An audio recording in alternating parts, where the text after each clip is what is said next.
In this simple coffee educational video, I'm talking about one of the 3 pillars of making good coffee, which is coffee brew ratios. If you're someone who would like to know how you can fix your weak or watery tasting cup of coffee or a very strong and intense tasting cup of coffee, then you need to master coffee brew ratio, because this is what professional baristas use to calculate how much water that they need to add in their coffee so that they can brew a perfect and a well-balanced tasting cup of coffee. So in this video, I'm going to help you understand coffee brew ratio in the easiest way possible, that even if you're a beginner barista or a home barista, by the end of this video, I want you to be able to master coffee brew ratio and know how to properly calculate them.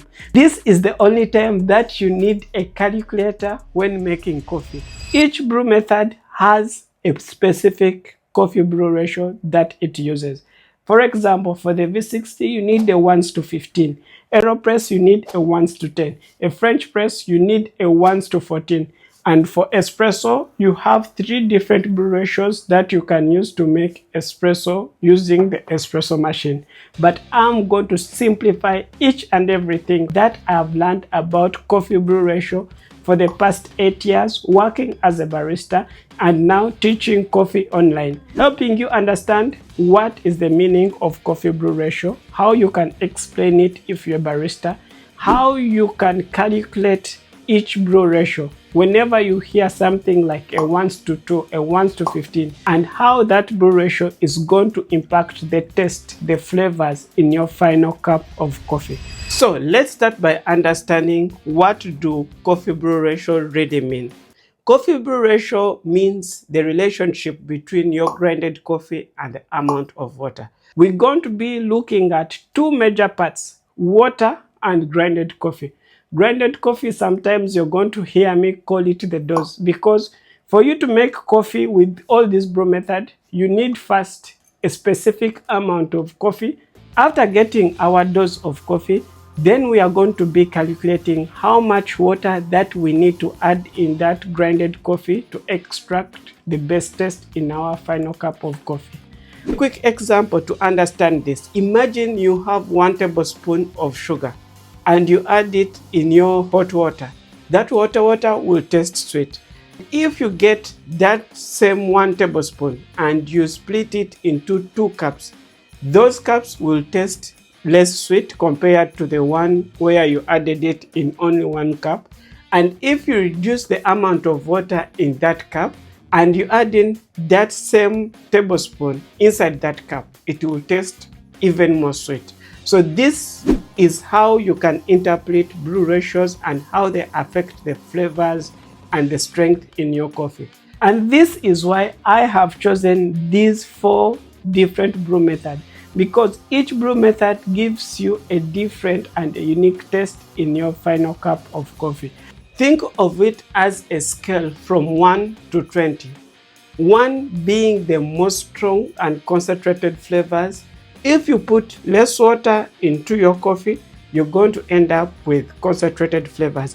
And the more you increase on the amount of water that you add in your coffee, the more lighter the flavors. But depending on different individuals, coffee is subjective. Every individual loves coffee in a certain way and they have a specific taste. For the espresso, since it's more intense in flavor, you're going to add in very less amount of water. And this is why the most common known brew ratio for espresso is 1:2. This means each 1 gram of coffee, you add 2 ml of water. So if I'm using 20 grams of coffee in this pot filter, I'm going to add in 40 ml, which makes a 1:2. And your first step for us to implement our brew ratio or calculate them, you need to have a dose. So depending on the coffee brew method that you're using is what will determine how much coffee you're going to use as your dose. For most standard espresso machines, you'll use 20 grams of coffee. For the V60 AeroPress, they also have different amount of coffee that you need to use as the dose. But let's start with the 3 different variations of espresso. So our dose for this espresso machine, I'm using 20 grams. So let's start with our first shot, which is a Lungo. So I start by grinding my 20 grams. Before we continue, one very important thing: coffee brew ratios don't work alone. They have other different coffee factors that they work hand in hand. One of the most important one is the grind size. You need to have a right dialed in coffee grinder which will give you good grind size for your espresso. You need to use freshly roasted coffee beans. You need to have good filtered water for brewing your cup of coffee. These factors work hand in hand with the brew ratio so that you can have that best tasting cup of coffee. So we have our 20 grams of coffee. I have already dialed in my coffee grinder. Let's extract our first variation of espresso, which is a Lungo, and I'm going to be using a 1:3 brew ratio. So help me calculate. 1 means the amount of coffee and 3 is the amount of water. So if I am using 1:3, I want you to calculate 20 grams times 30 and let me know the answers in the comment section. I hope you have said 60 because for the Lungo, we are extracting 60 ml of espresso as our Lungo. Our next variation of espresso is going to be the standard shot of espresso, or call it the double shot of espresso.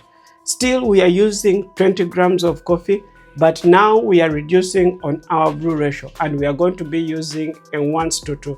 So same calculation, 20 times 2 giving us 40. So I'm going to be extracting 40 as my liquid yield out for my double shot of espresso. And here we have it. And our third variation of espresso is going to be a Ristretto, and I'm going to be using a 1:1 ratio. So 20 grams times 1 giving us 20 grams, and that's what we are extracting. So I extract 20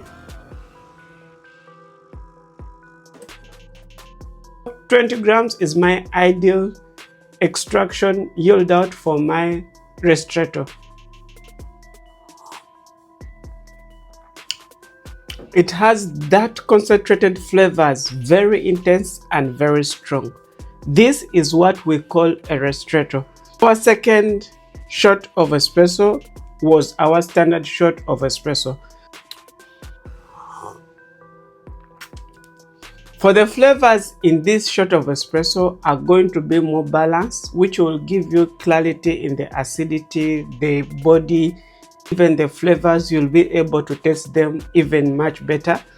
For our third shot of espresso, and this is what we call as the Lungo. So a Lungo is going to have less flavors and going to be a bit light in taste.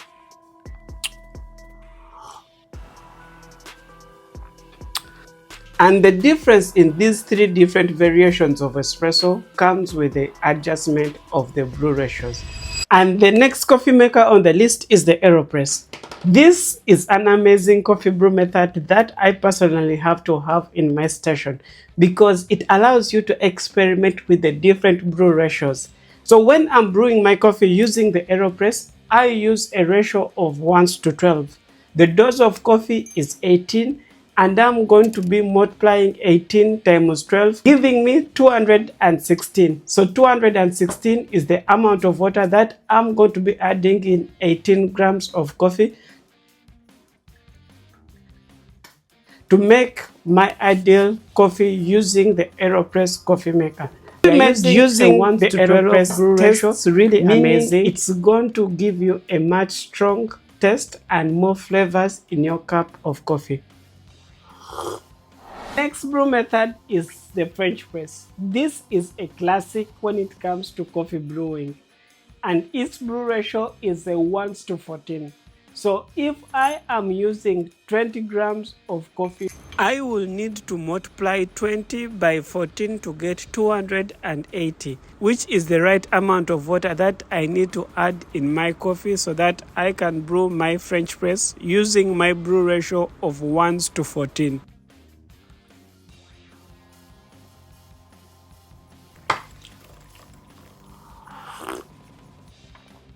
This is my ideal brew ratio for the French press. Now let's talk about the V60 brew ratio. I love starting with the basic one, which is a 1:15.